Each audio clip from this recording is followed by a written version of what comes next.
का बरं तुम्ही त्यांनी महाभारत घेतलं नाही? महाभारतामध्येच गीता आहे असं म्हणतात ना, टीव्ही मध्ये चॅनलवर दाखविलंच की. त्यांनी का नाही महाभारत घेतलं? महाभारतातली जी कमजोरी आहे ती मोठी फार विशाल कमजोरी आहे. आणि म्हणून त्यांनी पाहिलं इथं जर मी माझं प्रतिपादन करायला गेलो तर दरवाजातूनच बाहेरच मला निघावं लागेल. म्हणून त्यांनी काय केलं, महाभारत सोडून दिलं.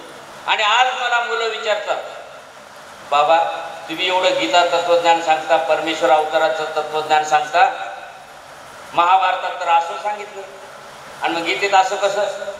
विचाराची फारकत झाली. विचाराची फारकत ही फारकत न व्हावी यासाठी विवेकानंदाने ओळखला आणि नेमका गीता ग्रंथ धरून त्या सगळ्यांना जिंकून घेतलं. एका अवताराचं तत्वज्ञान तेच दुसऱ्या अवताराचं, तेच तिसऱ्या अवताराचं, तेच चौथ्या अवताराचं, तेच पाचव्या अवताराचं. पण अवताराचं व्यसन, अवताराचा वेश, त्याच्यावर त्याची चौकट मात्र भिन्न भिन्न दिसत असते. मंगल कार्यालय हेच आहे. एखाद्याचं लग्न करायचं झालं की हे पडदे काढतील, नवे कपडे लावतील, वेगळी डिझाईन करतील, फुलांची सजावट वेगळी करतील. दुसऱ्याचं आलं जरा श्रीमंत व्यक्तीचं, त्याने आणखीन 5-50 हजार दिले तर इथं लगेच नवे नवे शो पीस उभे करण्यात येते. आवड मंगल कार्यालय तेच आहे, आमचं तत्वज्ञान तेच आहे. सगळे अवतार एकच सांगतात, मोक्षाला न्यायचाच मार्ग सांगतात, पण जीवाच्या कणवा वेगळ्या. जीवाच्या कणवा वेगळ्या. लग्न करायला येणारा एखादा सांगतो आम्हाला 50 हजारातच करायचं. ठीक आहे, तुझ्यासारखंच आम्ही बी करतो. दुसरा येतो तो म्हणतो किती पैसे लागू, चांगलं पाहिजे आम्हाला. लगेच तिथे सगळे बदल झालेले दिसतात. पण जागा तीच, मंगल कार्यालय तेच आहे. काहीच त्या पडद्याच्या वर बाहेर पाहिलं तर तेच स्लॅब, तेच भिंती, तेच सगळं. आणि म्हणून जेव्हा त्यांनी श्रीकृष्ण भगवंताबद्दल काय बोलावं म्हणून माईन भट्टांनी काय केलं, ते अवतार विजय केले, निजधामाला गेले, आता दास्य कुणाचं करावं. त्यावेळेस आमच्या स्वामींनी कुणाचं बोट दाखविलं? श्री दत्तात्रय प्रभूंचं. श्री दत्तात्रय प्रभूंचा निर्देश केल्यानंतर आता मात्र तो माणूस विचार करायला, यांचं साहित्य, यांचं तत्वज्ञान, ह्या तर सगळ्या पुराण कथा आहेत. आणि शहाणे लोक म्हणतात पुराणातले वांगे पुराणातच बरे. आता आली पंचे, काय सांगावं त्यांना, काय बोलावं त्यांच्याशी? तिथं हतबल झाले. श्री दत्तात्रय प्रभूंचं हेच वैशिष्ट्य आहे. त्यांचे विचार जर शोधायचे असतील तर अथांग सागरामधून तुम्हाला त्यांच्या आचारातून विचार, त्यांच्या कार्यातून विचार तुम्हाला शोधावे लागतील. ते असे सापडणार नाही. जेव्हा ते एखाद्या व्यक्तीला ज्ञान देतात, ते ज्ञान एखादा तरी उदाहरण आमच्या स्वामींनी दाखवून दिलेलं आहे. ते उदाहरण कसा त्यांचा विचारपर ज्ञान आलेलं आहे ते तुम्हाला सांगणार आहे. त्यांचं विचारपर ज्ञान नेमकं कोणतं आहे? त्यांच्या कार्यातून ते तत्वज्ञान, त्यांच्या कार्यातून त्यांची विचार प्रणाली आपल्याला दिसू शकते. जेव्हा श्री दत्तात्रय प्रभूंच्या बाबतीत विचार केला त्यावेळेस त्यांनी एवढा सगळे शास्त्र शिकलेला माणूस, सगळ्या विचारांचा परामर्श करणारा, परंतु माहीम भट्ट तिथे मात्र हतबल झाले. आपण तर कुठं अभ्यासलंच नाही आणि जे ऐकावं त्या पुराण कथा, आता काय बोलावं? म्हणून स्वामींना ते म्हणतात जे जे ते अदृश्य अवतार. दर्शन देणेच नाही, मग दास्य कसं करू? आता दर्शन देणेच नाही हा महत्वाचा आहे माईम भट्टाचा विचार. त्याच्याप्रमाणे त्यांनी सांगितलं दर्शन देणेच नाही. आणि वास्तविक खरंच आहे, आमच्या गोसावी यांनी सुद्धा ते सांगितलं होतं, तुम्हाला नाही भेटणार, परंतु आम्ही सांगितलं तर तुम्ही नक्की त्यांना ओळखसाल, त्यांना भेटसाल. म्हणून त्यांनी भक्तजनांना सुद्धा रस्ते दाखविले होते. परंतु तुम्हाला माहिती आहे त्या भक्तांची तिथपर्यंत पात्रताच पोहोचली नाही. पहिले गेले वापस आले, कोल्हापूरला गेले वापस आले, नाही जमलं. गेले असते तर ते अमोघ झाले असते. परंतु जीवाची कणवच नाही तर काय होईल, शक्य कसं होईल? आणि त्या श्री दत्तात्रय प्रभूंचे विचार आम्हाला पाहायचे आहेत. जिथे माईम भट्टासारखा विद्वान म्हणतो की ते अदृश्य अवतार, स्वामींनी चिरायू अवतार म्हणून उद्बोधित केलं. हे म्हणतात अदृश्य अवतार. जर दृश्यमान असते तर चिरायू राहिलेच नसते. कारण शेवटी मनुष्य वेशाला मान दिल्यावर या शरीराचा कधी ना कधीतरी त्याग करावाच लागेल. सृष्टी व्यवस्थाच आहे. म्हणून त्यांनी अदृश्य अवस्था स्वीकारली. पाहिजे त्यावेळेस व्यक्त होतील, तिथंच व्यक्त होतील, तिथेच अदृश्य होतील, संपलं. आपली जी अवस्था आहे ती परत स्वीकारून घेतात ते अदृश्य अवतार. मग तो पारधी वेश असो की मातंग वेश असो की आणखी कोणता व्याघ्र वेश असो, त्यानंतर तिथं काहीच नाही, अदृश्य अवतार. पण त्या अदृश्य अवतारातून तत्वज्ञान सुद्धा त्यांनी प्रबोधित केलेलं आहे. त्यांनी विचार तिथे सादर केलेले आहेत.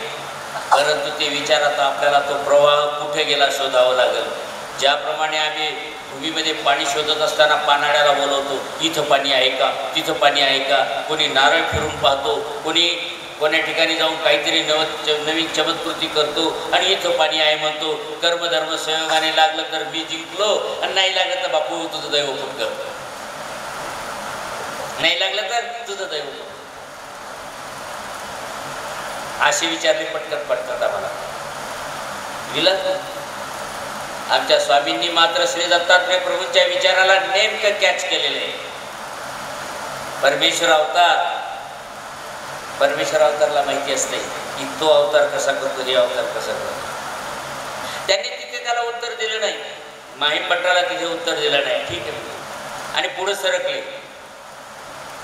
पण पुढे सरकून पुन्हा तिथे कसे येतात हे त्यांचं वैशिष्ट्य.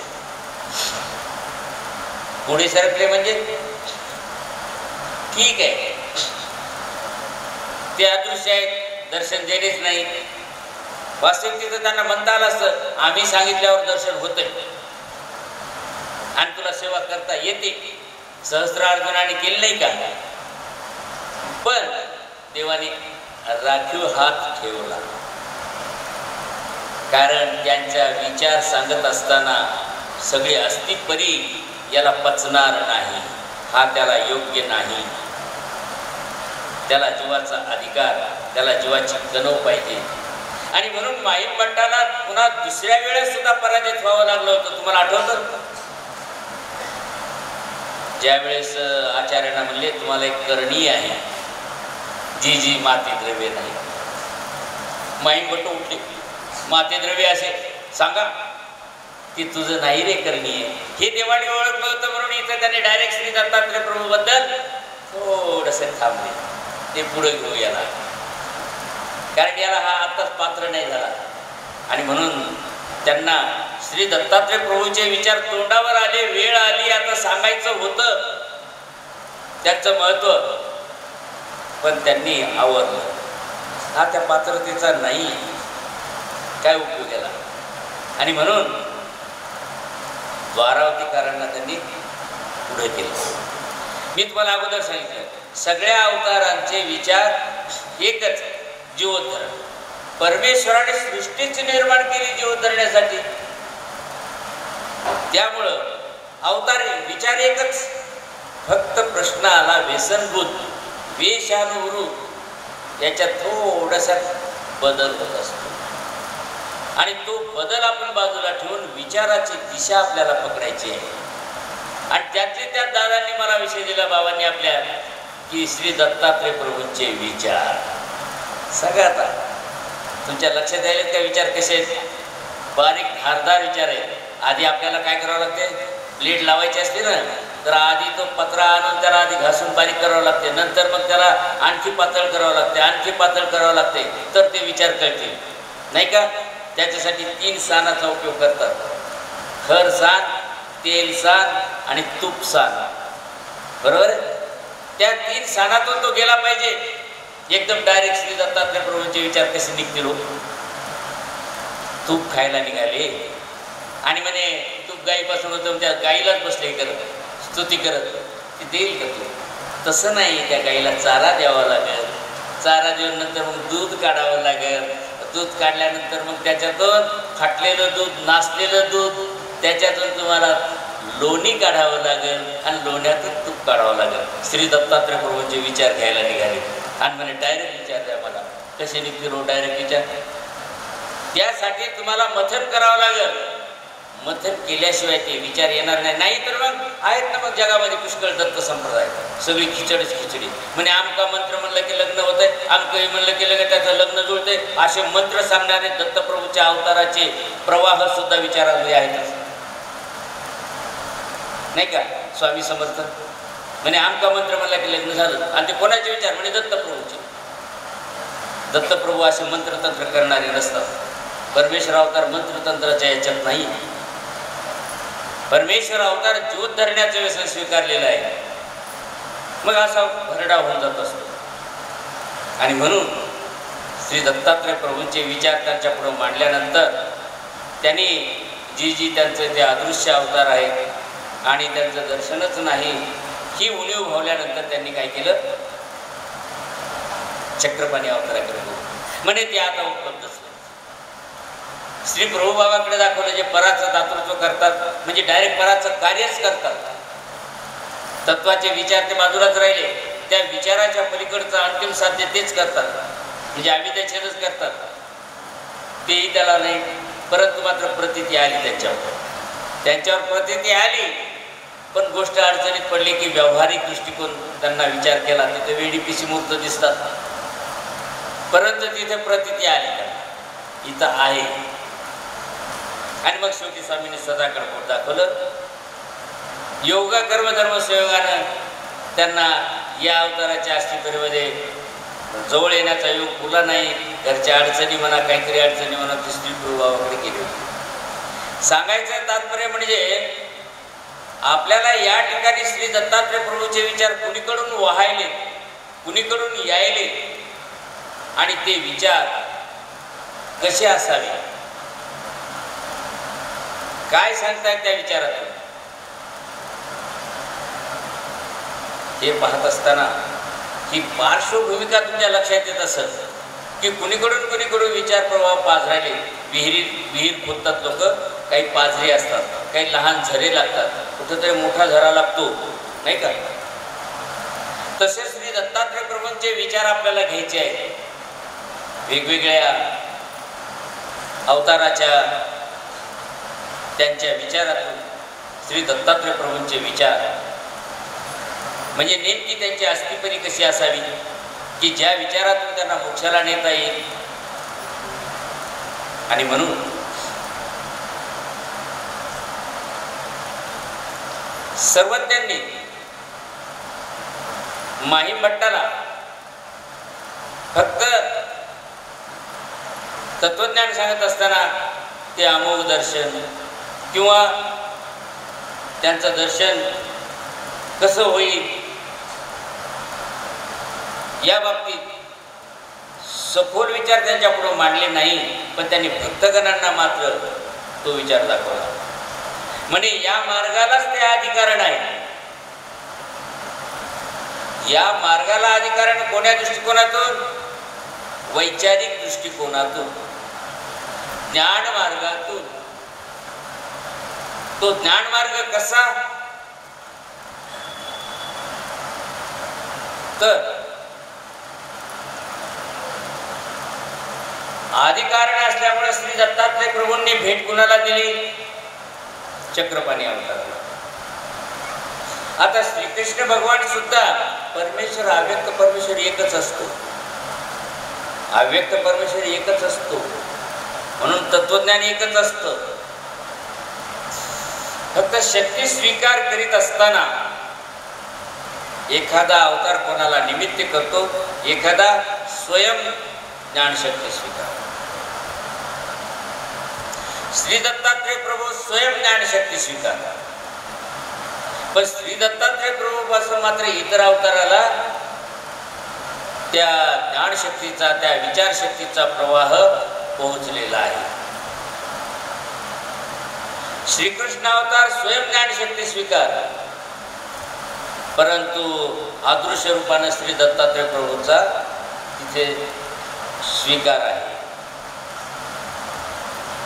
आणि म्हणून श्री दत्तात्रय प्रभूंनी व्याघ्रवेशात आपले विचार उभयदृश्य अवतार प्रकट करून व्याघ्रामध्ये प्रविष्ट होऊन त्यांच्या पुढे त्या ज्ञानशक्ती त्यांनी संचरली.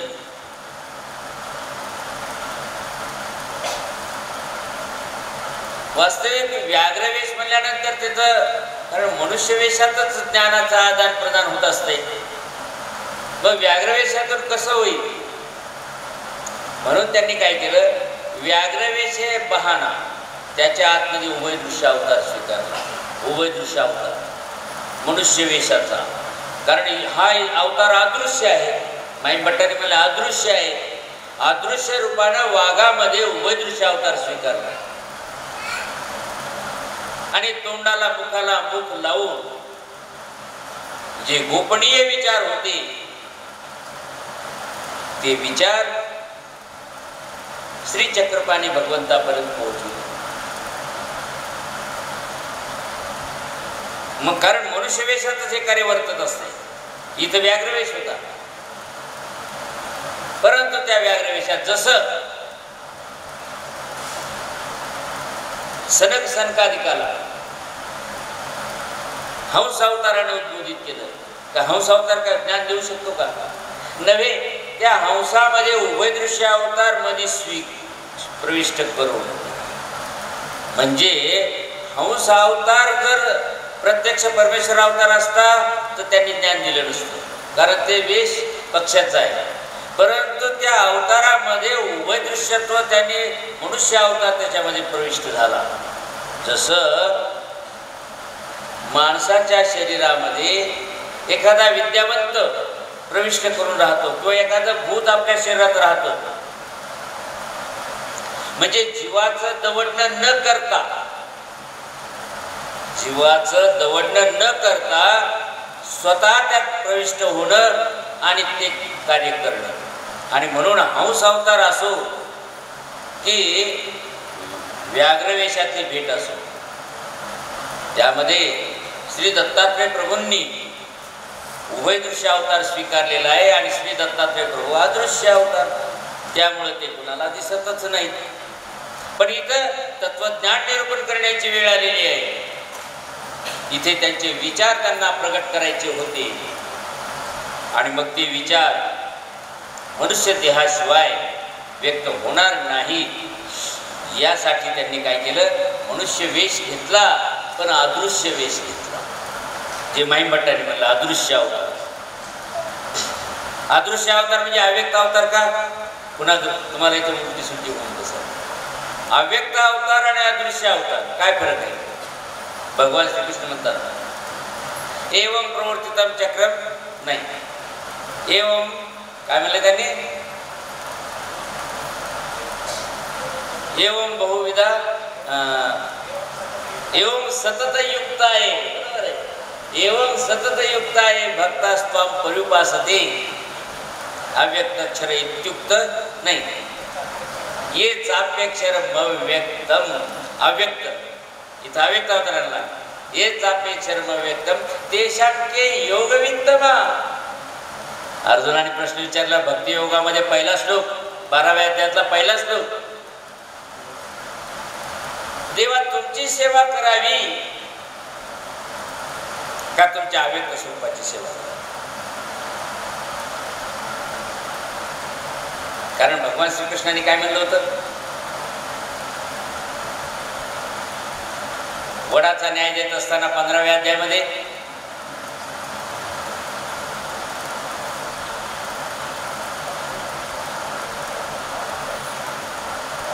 तो विशाल वृक्ष, तो वृक्ष तसा नाही जसा हा वृक्ष आहे. तर तिथे त्यांनी काय म्हणले, प्रपद्ये. कसा आहे श्लोक तो? 3रा का 4था श्लोक आहे 15व्या अध्यायामधला.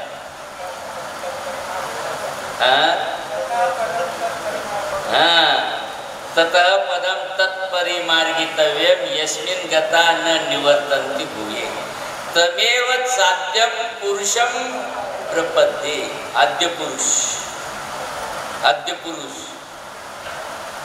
कोण? आद्य पुरुष अव्यक्त पुरुष होत नाही, अदृश्य अवतार होत असतो. अव्यक्त पुरुष कसा होईल? अव्यक्त स्वरूप राहील. अव्यक्त पुरुष म्हणलं तर अव्यक्त अवतार श्री दत्तात्रय प्रभूंचा.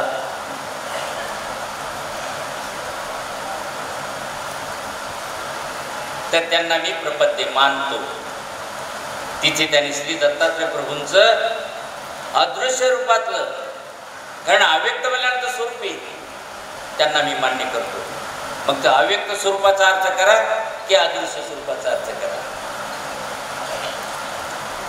अव्यक्त स्वरूपाला कार्य करणे नाही, ते साक्षीभूत असते अव्यक्त स्वरूप. म्हणजे तिथे अदृश्य स्वरूप पाहिजे. आणि अदृश्य स्वरूप जर घ्यायचं असेल तर श्री दत्तात्रय प्रभू, कारण ते माई पट्टाने म्हणलं होतं तिथं देवाला, जी जी ते अदृश्य अवतार, ते अदृश्य अवतार दर्शन देणेच नाही. आणि म्हणून श्रीकृष्ण भगवंतांनी सुद्धा श्री दत्तात्रय प्रभूकडे कसा निर्देश केला पाहतो. पुरुष म्हणून व्यक्त केलेलं अव्यक्त पुरुष. आणि मी त्याला मान्य करतो. प्रपद्य म्हणजे मी त्यांना मानतो. आणि म्हणूनच श्री दत्तात्रय प्रभूंचा जो अदृश्य अवतार म्हणतात त्याला, व्याघ्रवेशात भेट द्यायची, ते सुद्धा अदृश्य रूपानं. व्याघ्रवेश होता पण उभयदृश्य अवतार होता. आणि उभयदृश्य अवतार आणि ब्रह्मविद्या तत्वज्ञान द्वारावतीकारांना दिले. द्वारावतीकारांनी ते तत्वज्ञान घेतलं आणि जीवाच्या कणवा पाहिल्या. इथं तर सगळे विद्येचेच भोगते बसलेले आहेत. लगेच त्यांनी ते त्यातलं पर आच्छादलं आणि आवर स्वीकारलं. कारण जीवाच्या कणवा पाहू. परंतु त्यांचं जे उभय शक्तित्व ते थोडंच नष्ट झालं. ज्यावेळेस जोगऱ्याचा प्रसंग आला त्यावेळेस त्यांनी पाहिला हे जीव तर याला अधिकारी आहे. लगेच तिथं त्यांनी पराचा स्वीकार करून टाकला. तितक्या पुरताच. किंवा आमचे श्री प्रभू बाबा म्हणे पराचा स्वीकार केला. का त्यांनी आवराचा स्वीकार केला नाही का? मातंगाला विद्या दिली नाही का? अहो अवतार म्हणजे अवतारच. फक्त जीवाची कणव पाहिजे. हो तो कसा जीव आहे? जे श्री प्रभू अवतार आवराचा स्वीकार न करणारे, डायरेक्ट अविद्या छेद करून मोक्षाला नेणारे, त्या श्री प्रभू बाबांनी मातंगाला विद्या केली, आवराचा स्वीकार केला आणि विद्या दिली. कारण त्याची कणवच तशी आली होती. म्हणून म्हणजे सगळेच अवतार उभयदृश्य असतात. सगळेच अवतार आपले विचार प्रदर्शित करीत असतात. पण जो अदृश्य अवतार असतो तो कोणाला तरी पुढे निमित्त करतो. जसं श्रीकृष्ण भगवंतांनी सांगितलं अव्यक्त पुरुष. किंवा व्याघ्रवेशामध्ये येऊन अव्यक्त स्वरूपात उभयदृश्याचा स्वीकारल्याने आपले विचार व्यक्त केले. किंवा हंस अवताराने अव्यक्त स्वरूपात येऊन अदृश्य स्वरूपामध्ये येऊन त्यांनी आपलं तत्वज्ञान सांगण्याचा प्रयत्न केलेला आहे. म्हणजे श्री दत्तात्रय प्रभूंचं हेच एक वैशिष्ट्य आहे.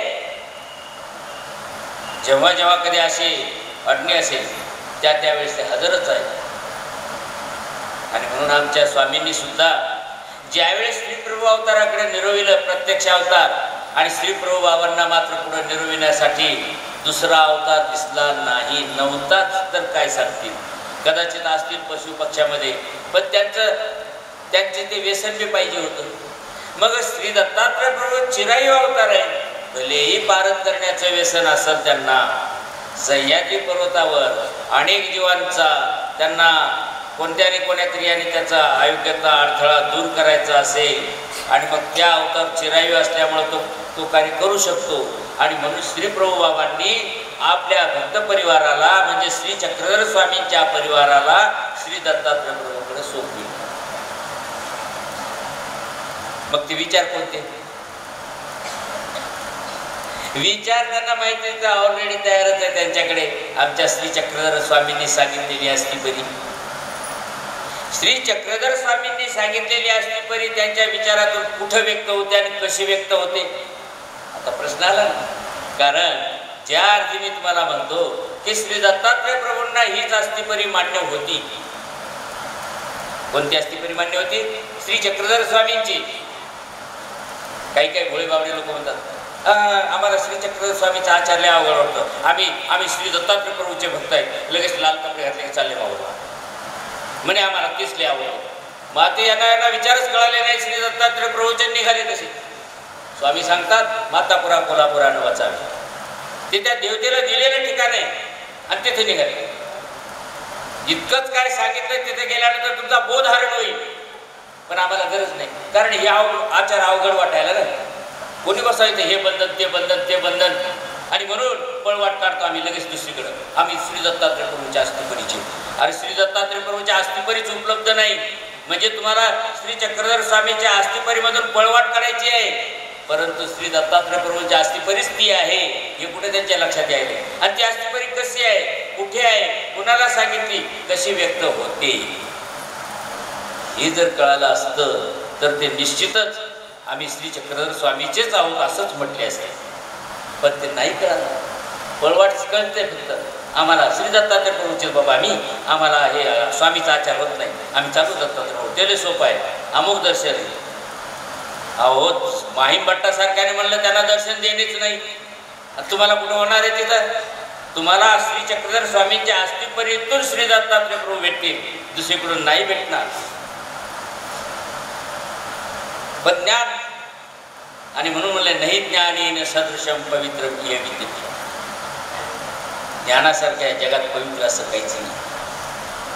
साधनवंताची जी पूजा केल्या जात असते ती त्याच्या रक्तमास हाडाची पूजा नाही. कदाचित माझ्यापेक्षा तरुण पोरगा त्याचं रक्त शुद्ध करतो तरुण, पण रक्तमास हाडाची पूजा नाही आमच्यामध्ये याच्या मागं असलेलं ज्ञान. आणि म्हणून मेल्यावर पूजा करीत नाहीत आम्ही. मेल्यावर आम्ही काहीच करत नाही, कारण ती भूतपूजा होऊन आमचं विकल्पाला शरण जाणं होईल. म्हणून महानुभाव संप्रदाय जो दत्त संप्रदाय आहे, हा दत्त संप्रदाय आहे, तो दत्त संप्रदाय मेल्यानंतर पूजा करत नाही. किंवा पाषाणाचं माध्यम असणारे सगळेच पंथ संप्रदाय जरी असले तरी महानुभाव संप्रदाय अशा तशा पाषाणाची पूजा करत नाही. जोपर्यंत त्याच्यामध्ये परमेश्वराचं स्पर्शाचं सिम कार्ड टाकल्या जात नाही तोपर्यंत पूजा करत. स्पर्शांकित स्थान असेल तर त्याला सिम कार्ड टाकायची गरजच नाही, पण संगमरवरी पाषाणाची मूर्ती जर असेल तर त्याच्यामध्ये आम्हाला सिम कार्ड टाकावं लागतं, म्हणजे विशेष टाकावं लागतं, म्हणजे आमची भक्ती डायरेक्ट परमेश्वराला जाईल. नाहीतर भूतपूजा होऊन बसत, दगडाची पूजा होऊन बसत, आणि पाषाण म्हणजे भूमिभूत झालं. किती बारकावा स्वामींनी श्री दत्तात्रय प्रभूंनी त्याच्यामध्ये कसा प्रतिपादन केलेला आहे. श्री दत्तात्रय प्रभूंचे सुद्धा विशेष त्यांनी स्पर्श केलेलाच. आणि म्हणूनच आमचे पुरुष म्हणतात ऐसा दोही देवाचा संबंध वंदिजी, की ज्यामध्ये श्री दत्तात्रय प्रभू येऊन जातात, ज्यामध्ये पाचवे अवतार येऊन जातात, ऐसा दोही देवाचा संबंध वंदिजे. कारण बाकीच आपल्याला माहित नाही. पुराण कथेनुसार आपण भलतेच दत्तात्रय प्रभूचे विशेष म्हणून काही पण आणत बसू, असं न व्हावं म्हणून दोही देवाचा संबंध. 45 आहे, आणखी कुठं आहे नाही का? मग श्री दत्तात्रय प्रभूंचे जर तुम्हाला विचार शोधायचे असतील तर कुठे जावं लागेल? सर्वज्ञ श्री चक्रधर स्वामींच्या तत्वज्ञानामध्ये. पण कशावरून? तुमच्या मनात प्रश्न येईल, हे विचार त्यांचे कशावरून नाही का? तुम्ही जोपर्यंत मला कशावरून हा प्रश्न करणार नाही तोपर्यंत तुम्हाला श्री दत्तात्रय प्रभूंचे विचार तुमच्यापर्यंत पोहोचणारच नाही. एक उदाहरण देतो तुम्हाला. उद्धव गीतेमध्ये जे त्यांनी 24 गुरु वाखाणले, जेव्हा 24 गुरुचं आख्यान तुम्ही डोळ्यासमोर ठेवसाल त्यावेळेस तुम्हाला श्री दत्तात्रय प्रभूंच्या विचाराची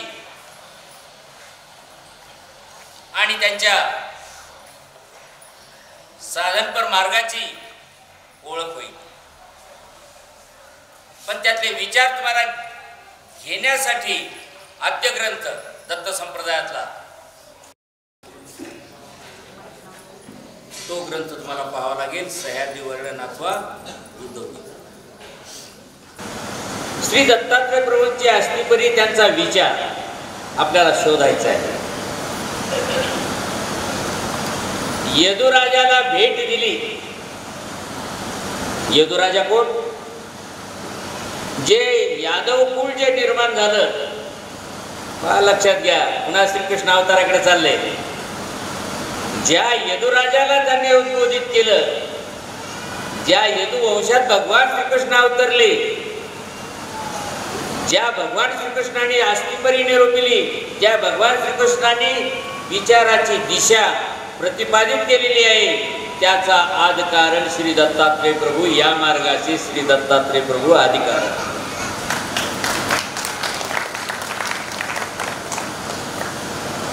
म्हणजे श्रीकृष्णाबद्दल वाटतं ना माणसाला स्वयंज्ञान शक्ती स्वीकार आहे. इथं दत्तात्रय प्रभूंचा काय संबंध आहे? तिथेही संबंध आहे,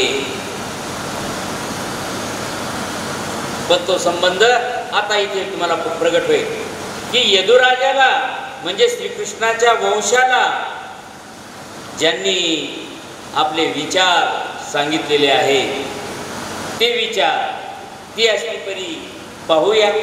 सर्वज्ञांच्या अस्तिपरीचा आणि त्यांचं कुठे कुठे हरकत होते आणि कुठे कुठे एकरूपता येते. हरकत कशामुळे म्हटलं? कारण तुम्हाला मी सांगितलं, अवताराचा वेश, अवताराचं व्यसन आणि जीवाच्या कणवा यामुळे कुठेतरी गाडी खडखड वाजते. रेल्वे तीच, मार्ग तोच. कोणता मार्ग? लोहमार्ग. पटऱ्या त्याच, ज्या पटऱ्या एका रेल्वेला घेऊन जातात, परंतु एकात कधी येत नाही, दूर कधी जात नाही. अरे हा काय प्रकार आहे? दोन पटऱ्या एकात कधी येत नाही आणि एकापासून दूर कधी जात नाही. आणि जर दूर गेल्या किंवा एकात आल्या तर रेल्वे रुळावर राहत नाही. अस्तिपरी हवी आहे ना तुम्हाला. तुम्हाला श्री दत्तात्रय प्रभूंचे विचार हवे आहेत ना. मग आता पटरी धरा. कशी पटरी धरायची? श्री दत्तात्रय प्रभूंनी यदुराजाला अस्तिपरी निरूपली, पण फार वेगळ्या रूपानं. मी म्हणलं चौकट बदलली, दुसरं काहीच नाही बदललं. आणि म्हणून त्यांच्या अवतारामध्ये त्यांनी ज्या भेटी दिलेल्या आहेत, जे निरूपण केलेलं आहे यदुराजाला, तर ते मात्र त्यांनी अशा प्रकारे केलेलं आहे. यदुराजा एवढा तिन्ही तापाने पोळलेला आणि मस्त शिकार करायला निघाला. माझ्यासारखा कोण आहे? राजा माणूस. सगळे सुख त्याच्या भोवती पायावर लोळण घेतात. शिकार करायला निघाला.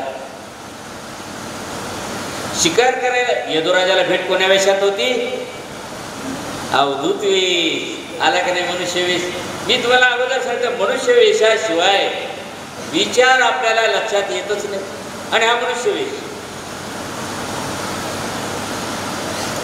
यदुराजाला ऋषिवेश, मनुष्यवेश, एक हात दोन भुजा. जर कदाचित तिसरा हात निघाला तर डॉक्टरकडे जाऊन ऑपरेशन करून काढून घेतात की नाही. एक बोट आगाव असलं तर काय बरं दिसणार, डॉक्टर साहेब काढून टाका. मग सांगा, चार हात कसे? सहा हात कसे? पुराणातल्या पुराण कथांनी तर आम्हाला चौकून गिळून घेतलेलं आहे. आणि म्हणून मार्मिक मासिकामध्ये श्री दत्तात्रय प्रभूंचे भेद सांगितले ते हेच. एक मुख दोन हात, एक मुख चार हात, एक मुख सहा. इतकंच काय? तीन मुख दोन हात, तीन मुख चार हात, तीन मुख सहा हात. जरा गोंधळच होऊ गेला. परंतु प्रत्यक्ष श्री दत्तात्रय प्रभूंचे जर विचार पाहायचे असतील तर ऋषिवेश, अवधूत वेश, एक मुख दोन हात, हाच खरा श्री दत्तात्रय प्रभूंचा अवतार.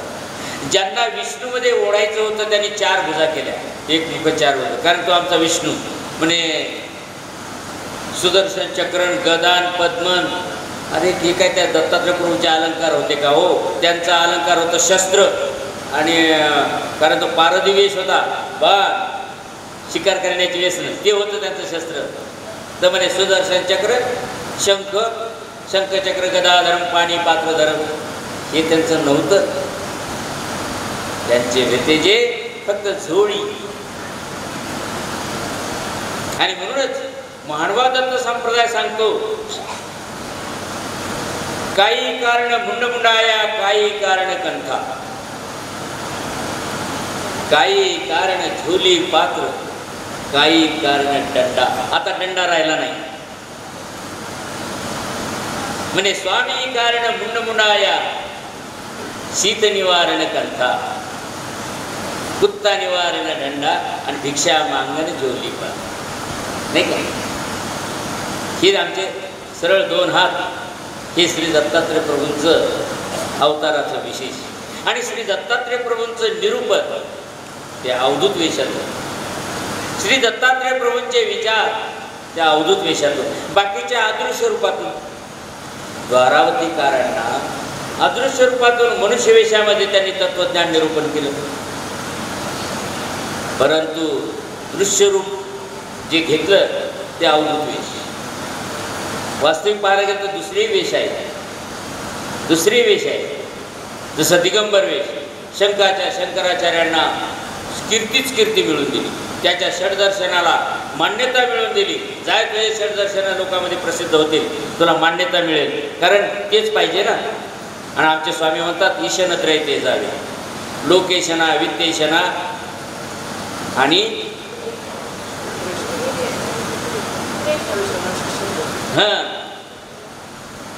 पुत्रेशना म्हणजे कामेशना, या तिन्हीचा त्याग करा.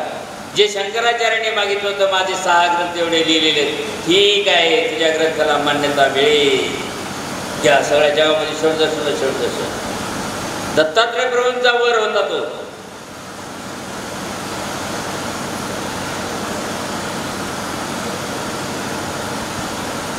आपली रेणुका, तिला माहिती होतं दत्तात्रय प्रभू शिवाय गत्यंतर नाही.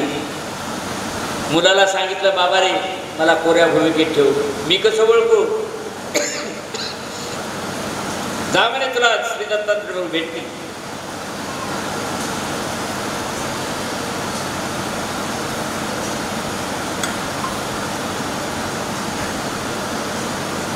आणि तिला माहिती होतं कोण्या रस्त्यानं जायचं, काय करायचं आपल्या मुलाला.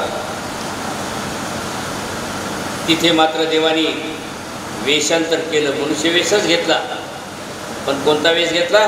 मातंग वेश. तिथे बी हिंसकाचे शस्त्र हातात.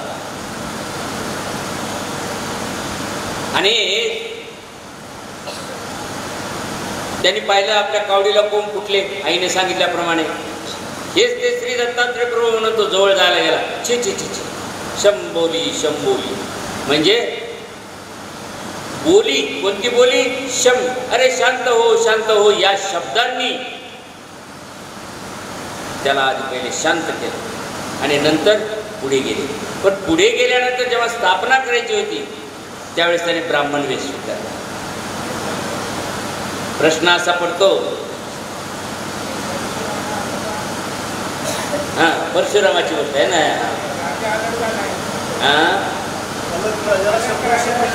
हो अलर्क राजाला केलं. बरोबर, त्याचे त्रिताप त्यांनी शांत केले. ते शम या शब्दानं, शम बोली. आणि बळीराजाला केलं ते शम बली. हे बळीराजा शांत हो. आणि अलर्क राजाला केलं तर शम बोली म्हणजे शम या शब्दानं अलर्क राजाला शांत केलं. अलर्क राजा कोण? जमदग्नीचा पिता. अलर्क राजा कोण? जमदग्नीचा पिता. त्याने तो आणि अलर्क राजा काय म्हणले? मदळसेचा पुत्र. बरोबर. तर विशेषतः म्हणजे त्याची अशी झाली कथा की या अलर्क राजाला राज्य सूड वाटलं नाही. कारण मदरसेनं काय केलं, आपले सगळे पोरं धर्माला लावले श्री दत्तात्रय प्रभूंच्या. परंतु बापाने सांगितलं, बाई एक तरी पोरग राज्य राहू दे की माझं राज्य सांभाळायला. आणि म्हणून आलर्क राहिला होता. पण आलर्काला येणं लहानपणीच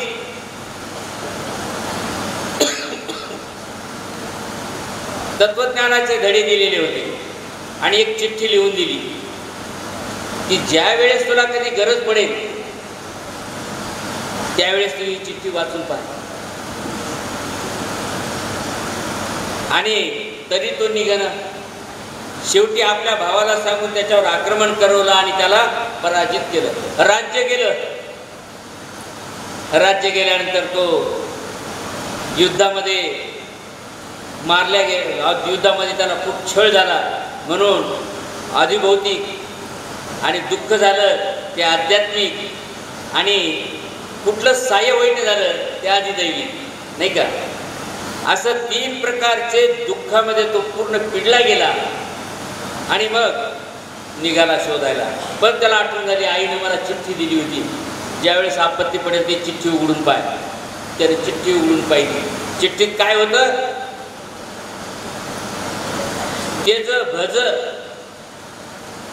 तेज भज कुरु स्मर नित्यम. याचा अर्थ चुकलं ना. इकडे फिरला तिकडे फिरला, हे काय भानगडे, ही काय भानगडे.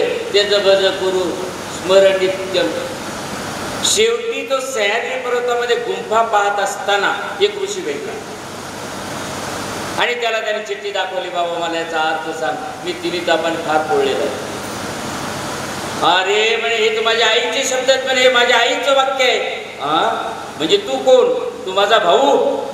जे पहिले मुलं लावले होते तिनं भक्तीला तो त्याचा भाऊच होता. आणि त्यानं त्या शब्दाचा अर्थ उकलवला की संसाराचा त्याग कर, तेज भज, श्री दत्तात्रय प्रभूंचं भजन पूजन कर आणि तेज भज गुरु स्मरण नित्यम, आणि नित्य तू स्मरण कर. आणि मग तिथून पुढं त्याला श्री दत्तात्रय प्रभूंची भेट आणि त्या भेटीने मातंग वेशात भेटी, तिथे मातंग वेशात भेट झाली आणि त्याला दुःखमुक्त केलं. इथे या ठिकाणी अवधूत वेशामध्ये यदुराजाला भेटले. यदुराजा म्हणजे श्रीकृष्णात मुळाचा मुख्य नायक, यदुर्भव यादव. आणि त्याच्यानंतर तसं बरेच जणांना दिलं. असितो देवलो व्यास स्वयंचैव ब्रवीष्मे. असित ऋषी असो की देवल ऋषी असो, देवल हा बाप आणि असित हा मुलगा, म्हणजे बाप लेख होते. असितो देवलो व्यास, आणि ते सगळे भगवान श्रीकृष्ण म्हणतात मीच आहे. त्यावेळेस हा अर्जुन प्रश्न करतो. तर यांना सुद्धा श्री दत्तात्रय प्रभूंनी कशा प्रकारे केलं ते आख्यान फार वेगळेच आहे. पण असं आपल्याला फक्त श्री चक्रधर स्वामींची अस्थिपरी म्हणजे श्री दत्तात्रय प्रभूंची अस्थिपरी आहे आणि ते कशावरून हे पाहणं महत्त्वाचं आहे. कारण त्याच्याशिवाय आपल्याला विचारच करणार नाही.